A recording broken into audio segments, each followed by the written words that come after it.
Alright, let's get this over with.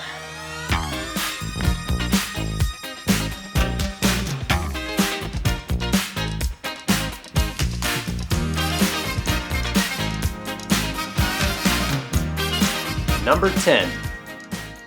Best of Enemies. Easily one of the most entertaining documentaries I've ever come across. This one chronicles the infamous rivalry between Gore Vidal and William F. Buckley Jr. and how their heated political debates in the late 1960s eventually changed the face of broadcast news for the worst. Each believed the other to be an immoral voice for America, and the manner of which they tried to dismantle each other's arguments was something akin to watching the most brutal of all boxing matches. Freedom breeds inequality. Now I'll say it a third time. No, twice is enough. Hold it, Ash. Shut up, They'll calling names. you in your goddamn face, and you'll stay plastered. The sheer level of disdain these two had for one another made for some of the finest moments in television history, and it's one of those things I will never get tired of watching. Best of Enemies is a devilishly funny and thoroughly insightful documentary that's more than worth seeking out. Perfect. Number 9. The Revenant. Coming straight off the Oscar-winning success of Birdman, director Alejandro González Iñárritu takes us all on yet another unforgettable cinematic experience. It's quite evident that this was not the easiest film to make, and thankfully all of that on and off-screen suffering that the cast and crew had to endure paid off big time with a film that features beautiful cinematography, physically demanding performances, and edge-of-your-seat action set pieces. While the film does last a bit too long for its own good, and may be a bit too violent and gruesome for most viewers to handle, The Revenant was still one of the year's most exhilarating movie-going experiences that perfectly solidifies Iñárritu's stance as one of cinema's highly successful risk-takers. And to add another reason to celebrate the film, it finally got our boy Leo his first ever Oscar win.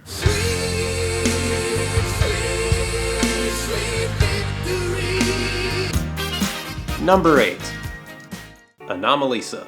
The mind of Charlie Kaufman has always been one of the most bizarre places for any moviegoer to venture through, and if you happen to get a kick out of whatever pops out of this man's head just as much as me, chances are this movie was made for you. Kaufman's latest stroke of genius is a hauntingly intimate stop-motion animated drama about one man's aching desire for any type of meaningful companionship. This is the type of film that's unafraid to be upfront and personal when it comes to exploring such morbidly complex themes, no matter how brutally honest or extremely awkward things might get. It's also one of those rare cases where the writing, direction, and vocal performances are done so well and with so much love and passion behind them that you almost forget that you're watching an animated movie. And if a film can do that, how could you not call it great? Number 7. Ex Machina. There have been plenty of films over the years that dealt with the possible gain and repercussions of creating artificial intelligence, but none have felt more grounded in reality than with the directorial debut of 28 Days Later screenwriter Alex Garland. Despite it being set on a smaller scale than most science fiction outings, the film still manages to tackle extremely thought-provoking subject matter regarding sexual politics and mankind's dependency on technology, but in a way that feels fresh and genuinely exciting. Basically everything that the movie Chappie wasn't. Packed with plenty of jaw-dropping visuals and captivating performances, Ex Machina is one of the smartest sci-fi thrillers to come out in recent memory, and if that doesn't entice you to go see it, well then you just missed out on one of the best dance sequences of the year. Number 6. Creed. When it was first announced that there was going to be a Rocky spin-off centered on the son of the Italian Stallion's former opponent, a large portion of skepticism erupted among loyal fans, mostly because of how the last installment pretty much signified the end of the franchise. But we all soon realized that whatever the last film did to put this series back on track, Creed perfected. And that's all thanks to Fruitvale Station director Ryan Coogler and Fan 4-Stick survivor Michael B. Jordan, who offer a unique perspective into one of the greatest underdog stories of all time. From the fist-pumping training montages to the absolutely phenomenal boxing sequences, Creed is one of the worthiest successors to come out of the Rocky franchise, and one that packs quite the emotional wallop. Number 5. The Hateful Eight.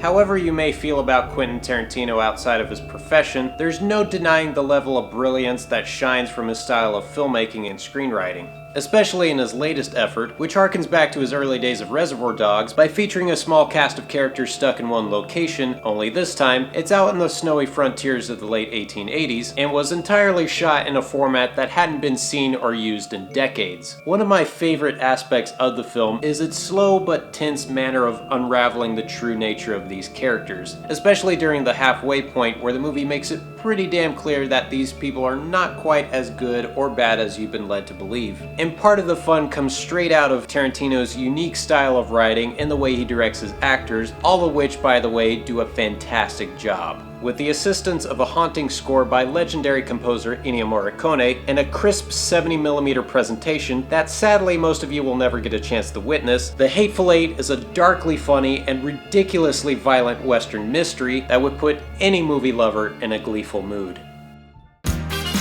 Number 4. Spotlight. For a movie that made something as seemingly dull and tedious as working for a newspaper into one of the most thoroughly compelling things to come out last year, it's kind of hard not to see why it went home with a Best Picture Oscar. Based on the true story of the Boston Globe's shocking uncovering of decades worth of child abuse within the Catholic Church, the main reason why this film works as well as it does is mostly because of its enormous cast ensemble, which includes Michael Keaton, Mark Ruffalo, Rachel McAdams, Liev Schreiber, and Stanley Tucci, just to name a few. None of them appeared to show off or outact one another. They all play it relatively low-key to the point where you easily buy them as real journalists or just regular average working people who took on one of the most powerful and corrupt institutions in the world. While it may not be my first choice for the year's best film, it's most certainly a solid one on the Academy's part. I know Keaton seems to agree on that. Number 3. Room. There are two very unfortunate things about this film. One is that it shares the same name as one of the worst movies ever made, and two, the marketing department didn't do a very good job at concealing specific plot developments, which is pretty typical for most independent motion pictures. But if you somehow manage to avoid all the hoopla surrounding this film, then it should be your number one objective to seek it out as soon as possible. All you need to know is that it tells the story of a young woman and her 5-year-old son, played by the year's greatest pairing of young actors, Brie Larson and Jacob Tremblay respectively, trying to make a life for themselves within the confines of a small shed. While the subject matter is heartbreakingly tragic, it's the boundless love between these two characters is what keeps us emotionally invested and might even inspire some viewers to look at life in a whole new way. However, if you somehow manage to make it through this movie without getting the least bit choked up, then it's probably for the best that you go and seek some much needed therapy. Number 2. Star Wars: The Force Awakens. As if my initial trailer reactions weren't indicating enough, this was another movie that left me in a puddle of my own tears. Why? Because it was everything I wanted it to be and more. Both as a cinematic reunion of characters I haven't seen in years, interacting with new ones that I can't wait to see more of down the line, and as a Star Wars movie that looked, felt, and breathed like a Star Wars movie should. Seeing the ancient galaxy far, far away resorting back to its gritty, practical roots was just enough to bring back that sense of childlike wonder, discovery, and adventure that had long been absent from the series ever since the arrival of the dreaded prequels. If we could expect the same level of quality from the upcoming sequels and spin-offs, then it truly is a great time to be a Star Wars fan. Now, before I reveal my number 1 pick, let's take a look at some of my honorable mentions. In alphabetical order, they are Beasts of No Nation, the year's most riveting war drama that you should definitely pull up on your Netflix queue. Bridge of Spies, director Steven Spielberg's political thriller that ranks alongside some of his best works to date. Grandma, one of the biggest surprises of last year, thanks in due part to the awesomely funny presence of Lily Tomlin. Inside Out, one of Pixar's most original and emotionally draining films to come out in years. It Follows, a masterfully crafted horror film that's destined to be a cult favorite. Kingsman: The Secret Service, the wildly entertaining send-up of the classic spy genre. The Martian, the movie that made growing potatoes out of shit more exciting than it had any right to be. Steve Jobs, an ingenious inside look at one of the most influential pioneers of the digital age. Straight Outta Compton, the year's most strikingly relevant NWA biopic. And lastly, my second favorite animated film of last year, Studio Ghibli's When Marnie Was There. And the number 1 best film of 2015 is Mad Max: Fury Road.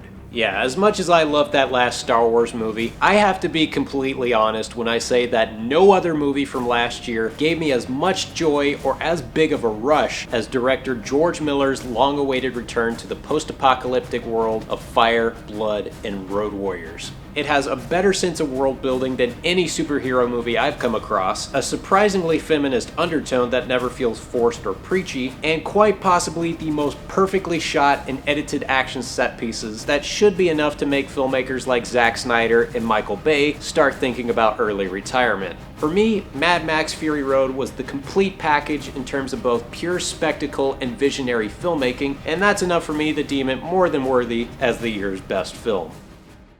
And those were my top 10 best films of 2015 at long last. Thank you all for waiting so patiently, and like always, feel free to subscribe, leave your comments below, tell us what you thought were the best films of 2015. Also, stay tuned for more movie reviews in the near future, but until then, I'm the host, and here's to another year of great movies.